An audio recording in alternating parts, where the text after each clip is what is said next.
thank you all for being here and for preparing to have such a wonderful time. The music, the singing, the sharing, the reading, all of that. So again, I welcome you to the study of life and the nature of the laws of thought. The conception that we live in a spiritual universe, that God is in us, around us, and for us, and there is nothing against us. Now, the science of mind is also a correlation of the laws of science, the opinions of philosophy, and a revelation of religion applied to human need and the aspirations of humankind. So Dr. Holmes says that we wish a faith based on the knowledge that there is something to fear. That's why people wish, he says, they want that kind of faith, that there is not something to be afraid of. So our topic today is faith, how to use it. This is the final one of the series for the month. And so we are here in September rather, September ending off with the last of the series. Have you ever wondered, is there something more to discover about how I use the power of faith? You ever wonder about that? Well, it's a good thing to wonder about because it helps your mind to be open to increase your power and to learn more about how you can use faith. Faith is the substance of things hoped for, the evidence of things not seen. Having great faith is the most powerful and effective way to align one's life with universal goodness. If you want to be lined up with goodness, learn how to use faith in a way that will open the doors for you to experience that universal goodness that we're here to experience. You know, God made us and put us on planet Earth and said, I've provided you with everything you could ever want, imagine, or think of creating. It can come right out of Mother Earth. Isn't that wonderful? Because that's the truth. Having great faith is the most powerful and effective way to align ourselves with universal good. Are you excited about this? You ought to be, because you know this is an exciting moment. This is knowing how to use that power that we have. It's non-physical, but boy, the spiritual power really gives us the use of a universal power, give us the tools to ignite all the goodness we could imagine. So I say we should be excited. The first one that we did was faith, what it is. Secondly, faith, the way it works. Third, faith, what it does. And today is how to use it. If you have missed any of this series, you can pick it up on our Facebook, or you can pick it up on our website. It's on YouTube too. And I'm sure Gary will remember to mention that at the end. So today we are reading on page 32. And it goes like this. There is a power in the universe that honors our faith in it. I'm going to say that again. There is a power in the universe, that's on page 32 of the Science of Mind. There is a power in the universe that honors our faith in it. There is a law in the universe which exacts the utmost farthing. We all wish to have and to feel that the power behind everything is good, as well as creative, an eternal, changeless intelligence in which man gives and moves, lives, and has his being. That does exist in us and around us. On page 33, he says, when we learn to trust the universe, we shall be happy, prosperous, and well. All we have to do is trust the universe. But we have to learn how to do that too, because the universe is pure intelligence. We must learn to come under that divine government and accept the fact that nature's table is ever filled. There is no lack. Never was there a cosmic famine. The finite alone has wrought and suffered. The infinite lies stretched in smiling repose. So God is always at rest while we struggle to find our way. And we don't have to. We have to learn how to direct our faith. God is always God. No matter what our emotional storm or what our objective situation may be, there is always something hidden in the inner being that has never been violated. So step one, the first step in using this trust is trust. Using this faith is trust. That's the first step. Learn to trust what you know. Recognizing and coming under that divine government and nature is ever stable, and that there was never a cosmic famine, and there never will be a cosmic famine. This is why we can trust it.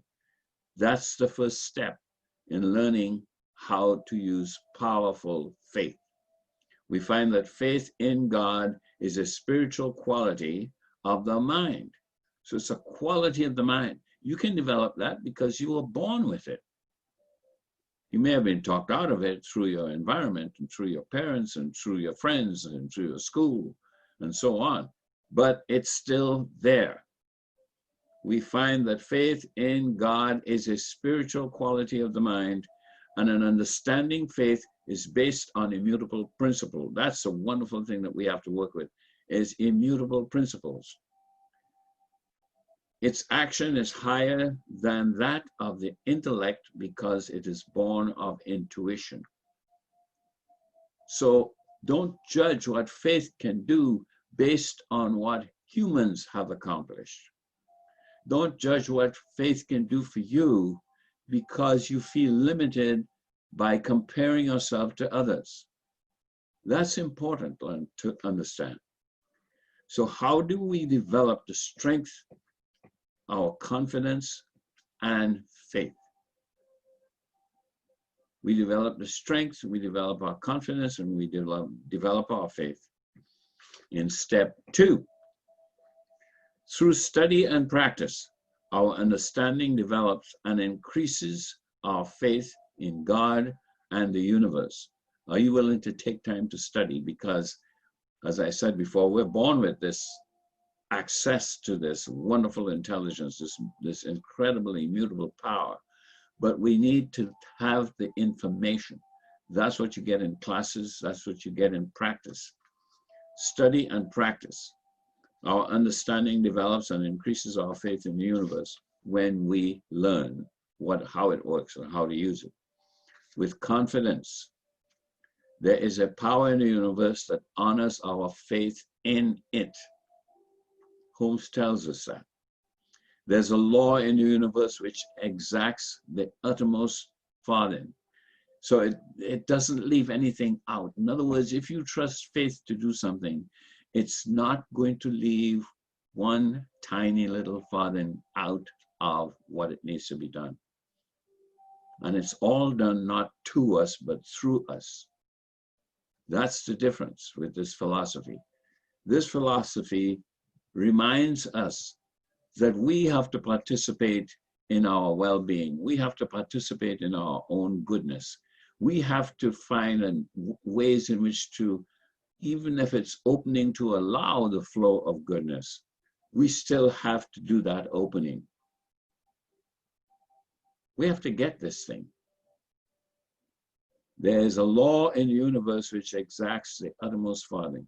We learn that faith is a principle and acts perfectly in creating a demonstration. What else guarantee do we have from God? It says that faith is a principle. Principles don't fail. to tell the truth. And it knows how to act perfectly in creating the demonstration that we are seeking.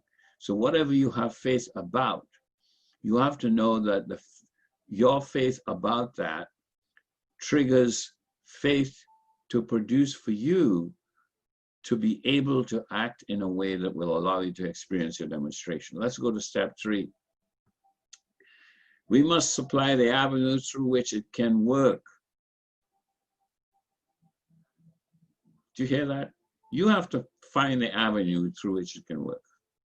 If you say, I have faith that so-and-so is going to happen, how have you created the space for that to happen? How have you presented yourself in a way to be ready to respond to it? You know, if you expected in your mind, the most revered guest coming to your house, would you prepare your house? I bet you would. I bet you would make sure that it's dusted, it's clean, it's vacuumed, everything that is needed for this guest to experience the best of you. And that's what God's looking for you to show up for the best of yourself in preparing to find the place where faith can do its work. We must supply the avenue through which it can work, knowing it is ready and willing. This is all written in the Science of Mind. It continues. It is its nature to spring into being through our thought and action. Isn't that wonderful? You have an immutable power that's ready to spring into being through our thought and action. Page 47.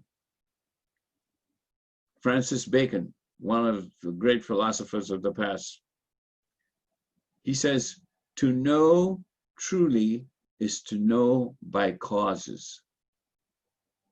So to know truly is to know by causes means that when you initiate a cause, you know that that cause is honored because faith is ready to spring all of what is needed to move for your benefit, for you to receive. Develop faith in yourself. You know, and Holmes says on page 48, if a man is seeking to demonstrate, he must tell himself that he has faith in his power. What do you tell yourself when you say, I have faith? You have to tell yourself, convince yourself, work with yourself until you know that you are saying a word that comes out of a power within you. He says he must tell himself that he has faith in his power, in his ability, and in the principle, and in the certainty of the demonstration for which he works. That's on page 48. I'm not inventing this. I'm using infinite wisdom that put this together for us many years ago. Develop a mental attitude. I have confidence in myself and in God. Develop that mental attitude. I have confidence in myself and in God. St. Augustine wrote this. Understanding is the reward of faith. That's why we take time to help you understand. What you don't understand, you have opportunities to ask questions. If you don't understand, you don't get it in the first question, ask again. Ask it in a different way. Look in different places. The answers are present always with us. We have not uncovered what's blocking it. And we don't have to worry what's blocking it. What we have to do is activate our intention, and that will get rid of the blocks. I have confidence in myself and in God. St. Augustine, understanding is the reward of faith. Therefore, seek not to understand that thou may believe, but believe that thou may understand. So I say that again. He says, seek not to understand that thou mayest believe, but believe that thou mayest understand. You see, if you believe something, The understanding will open for you, even if you don't understand it before you believe it. But if you try to understand it before you believe it, then he's saying, go the other way. Believe it first, and understanding comes. Number 4, the 4th step, listen to some of the great thinkers. Passion is number 4. Dennis Detroit says this: only great passion can elevate the mind to great things. So be passionate about your dream and increase your faith. That's how we energize it. Be passionate about your dream, and it will increase your faith, and you will learn how to make it work.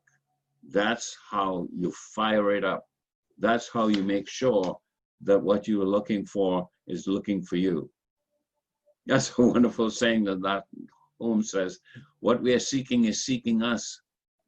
Because as soon as you begin to seek something, it wakes up and it's trying to find you. Who is the person looking for me? This is a wonderful thing about reaction, responses. Step number 5. Ralph Waldo Emerson said this: the ancestor of every action is a thought.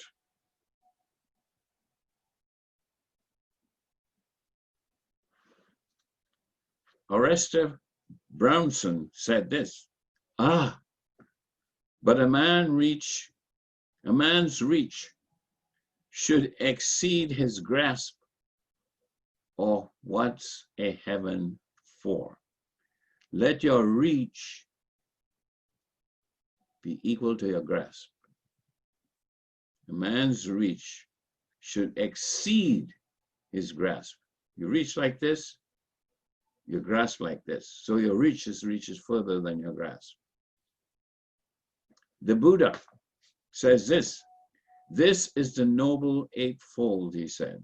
Right view, right intention, right speech, right action, right livelihood, right effort, right mindfulness, and right conversation.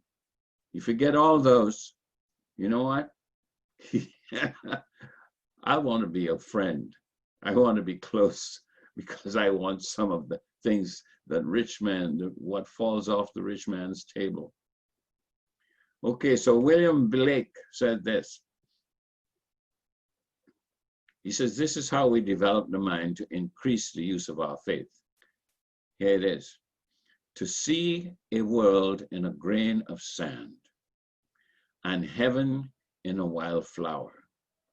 Hold infinity in the palm of your hand, and eternity in an hour. That's powerful stuff. Reason is our soul's left hand. Our soul's left hand. Reason is our soul's left hand. Faith is our soul's right hand. By these we reach divinity. That comes from John Donning.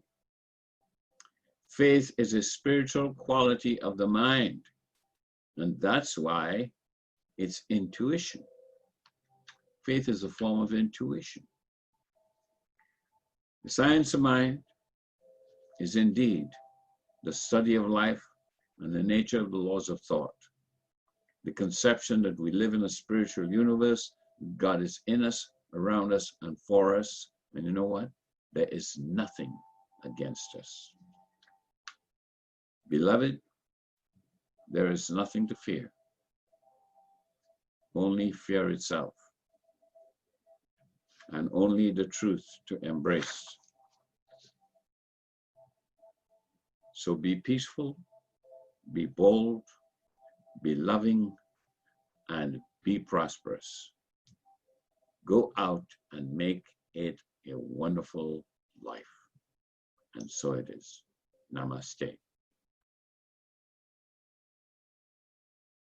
Today, my heart and my mind are centered in a deep faith of the love and omnipotent power of that one almighty, omnipresent God, right here, right now.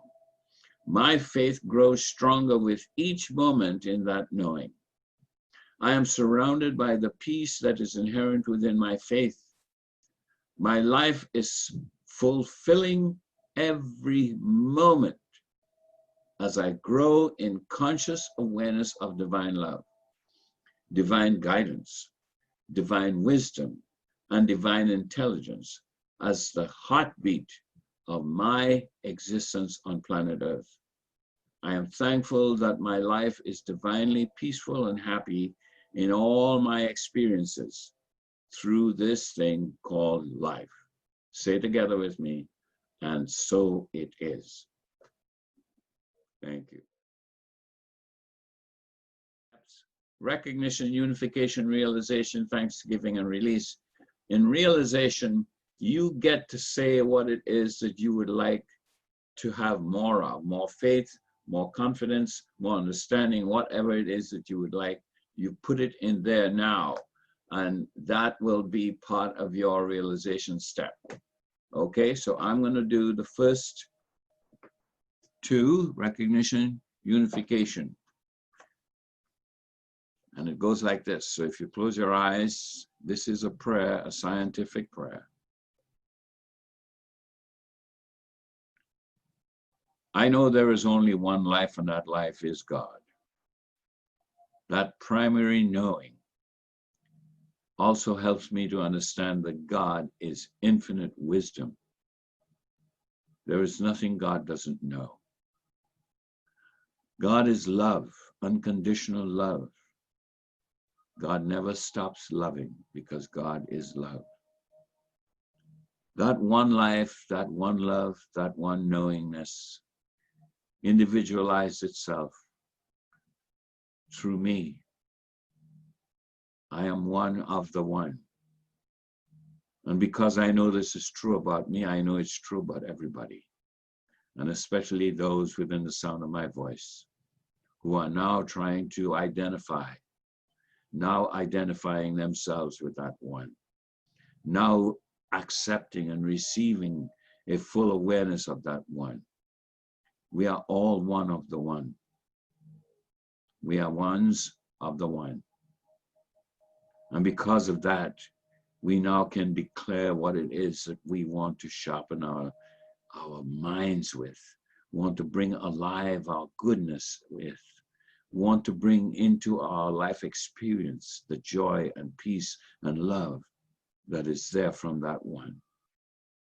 So I give you a moment now to speak your own word in silence for yourself.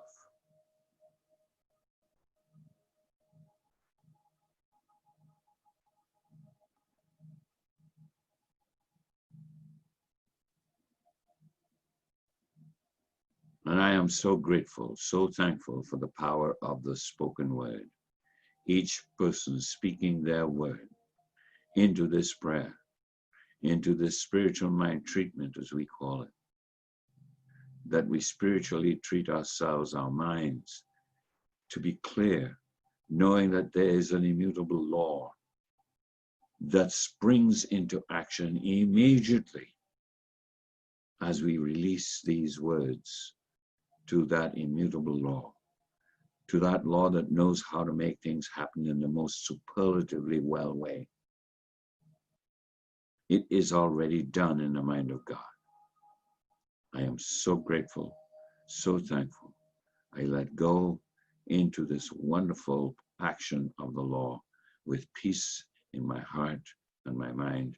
I know that all is well. And let us say together, and so it is. Amen.